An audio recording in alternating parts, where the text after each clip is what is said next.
He cut the brake lines on my mother's car so she couldn't get to cancer treatment. He drained her bank account so she couldn't buy food.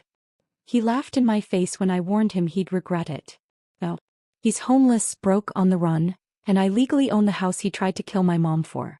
This is the story of how I turned pain into power and revenge into justice. If you've ever been underestimated, manipulated, or pushed to the brink by someone who thought they held all the power, you're in the right place. Hit that subscribe button, drop a like, and comment below the moment you think justice was finally served. Because this story, it hits hard. I'm 34 now. But this story really begins when I was 27, and my life took a detour that I never could have predicted. My mom was 55 at the time. A warm, kind woman who didn't deserve the life she got, and especially not the man she married. We'll call him L. He was 65, retired, and carried a quiet kind of cruelty. You know the type, charming in public, venomous in private. Mom and L had been married for almost 17 years. And while there were always red flags, she kept them buried under the polite smiles and "he's just having a bad day" excuses. I had moved out at 18 to escape the tension, but at 27, trying to go back to school with a young child and a partner, I accepted their offer to live in their basement unit. Rent-free, they said. Family support, they said.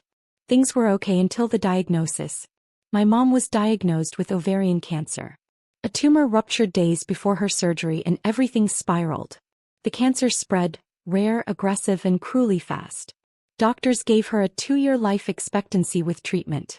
But he decided she wouldn't be getting any. I was at the hospital the day it all began, sitting beside my mom as the oncologist explained the treatment plan. Then out of nowhere, Al explodes. He slammed the chair back, stood up, face flushed with rage, and yelled, "My wife isn't doing any of this bullshit." He stormed out. My mom, shaking, small and scared, looked the doctor in the eyes and whispered, "If I don't get treatment, I'll die. But if I try, I fear what he'll do to me." That statement, thankfully, made it into her official medical records. From that moment on, everything changed. Al became a monster.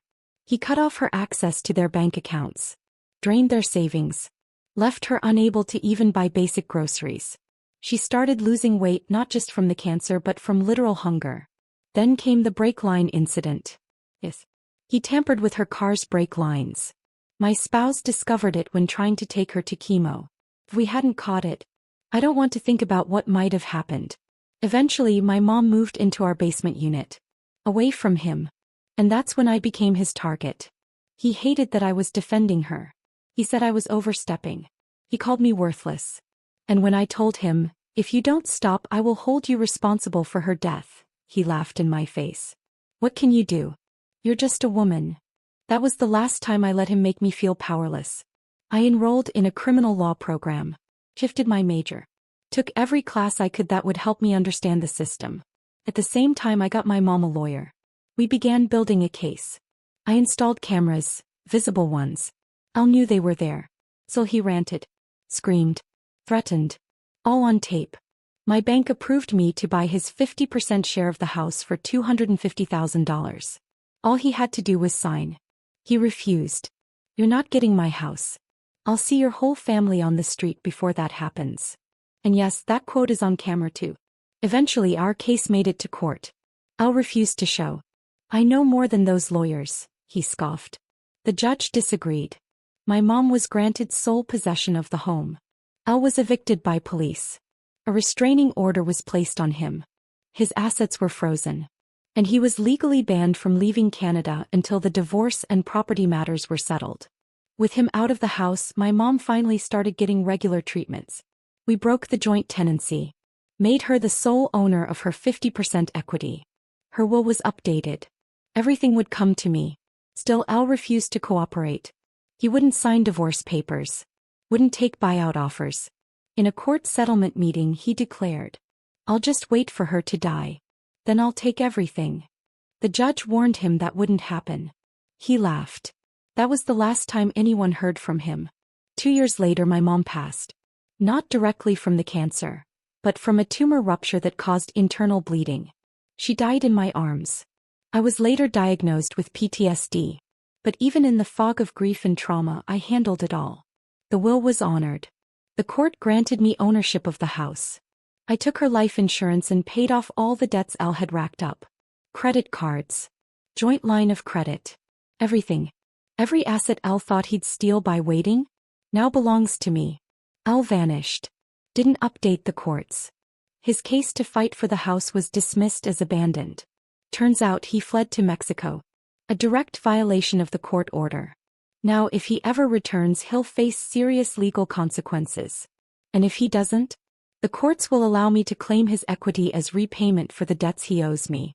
I already have sole possession. I live here. I maintain it. I'm the one paying for everything. Right now he owes me over $50,000 in legal fees, mortgage, repairs, and it's climbing. And the best part? He can't do anything about it. The claim is closed. The title is mine. The man who told me I was just a woman? He lost everything to me. The man who tried to starve, isolate, and control my mother into an early grave? I have legal documentation that his actions contributed to her death. He ran from justice. But I'm still here. Fighting. And I'm not done. I'm still in court trying to push for criminal charges. My lawyer thinks we have a shot. But even if we don't get that final piece of justice, I know in my heart, I won. He lost everything. Because he underestimated me. Sometimes revenge doesn't look like a grand gesture. Sometimes it's about standing up, showing up, and refusing to be erased. My mom may be gone. But her voice lives in every step I took to hold that man accountable. This house. It's more than property. It's proof that even when evil tries to silence us, justice whispers back. If this story stirred something in you, drop a comment below. What's the most satisfying justice you've ever witnessed?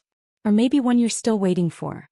Like this video, subscribe for more stories that hit hard, and share this with someone who needs to remember that sometimes the good guys do win. Thanks for watching.